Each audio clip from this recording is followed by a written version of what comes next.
बिस्मिल्लाहिर्रहमानिर्रहीम। अस्सलाम वालेकुम। Welcome to Hafeez construction. आप देख रहे हैं मेरा चैनल हफीज़ कंस्ट्रक्शन। आज मैं आपको बताऊंगा कि जो हमारी ज़मीन है, मिसाल के तौर पर कोई ज़मीन ख़रीदता है तो कितने गज़ में है, तो उसकी यानी कि वो पैमाइश का तरीका, ज़मीन की पैमाइश का तरीका आज मैं आपको बताऊँगा।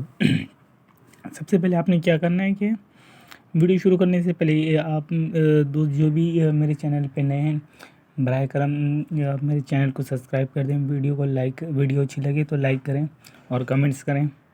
अच्छा, सबसे पहले आपने क्या करना है, एक कोने से दूसरे कोने की लंबाई की पैमाइश करनी है। लंबाई की पैमाइश कर ली, फिर दूसरे कोने से तीसरे कोने से आपने चौड़ाई की पैमाइश करनी है। मिसाल के तौर पे हमारी लंबाई है 45, अब चौड़ाई है 24। अब लंबाई और चौड़ाई आपने पैमाइश कर ली। अब क्या करना है कि इनको आपने ज़रब करना है। पहले 45 ज़रबे 24, ये बराबर होगा 1080। सही है, 1080। अब क्या करना है, 1080 को जो है ना आपने तकसीम करना है। 1080 को तकसीम करना है 9 से। अब 9 से क्यों करना है, पहले आपको ये बता दूं। जब आपने एक कोने से दूसरे कोने से इसकी पैमाइश कर ली तो ये आएगा उसका ज़रब स्क्वायर फीट आएगा 1080।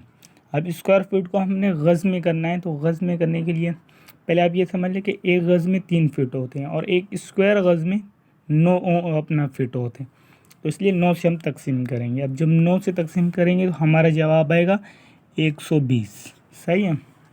एक और हम मिसाल समझ लें, जैसे कि हमारी ए है, लंबाई है 50 फीट, एक मिसाल के तौर पे मैं आपको बता रहा हूँ, और उसकी चौड़ाई है 45 फीट।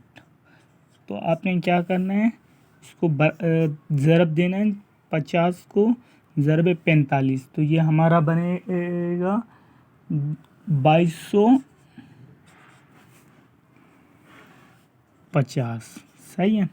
अब इसको 2250 को हमने क्या करना है, तकसीम करना है 9 से। जब इसको 9 से तकसीम करेंगे ये बनेगा हमारा 250 गज़। सही है। अब कोई इसमें यानी कि कोई मुश्किल की बात नहीं है, कोई इसमें यानी कि जानने वाली कोई बात भी नहीं है, कोई इसमें अपना ना टाइम लगेगा।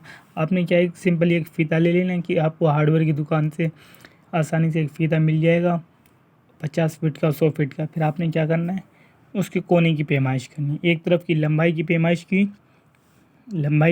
की, फिर अब आपने क्या करना है, चौड़ाई की पैमाइश करनी है।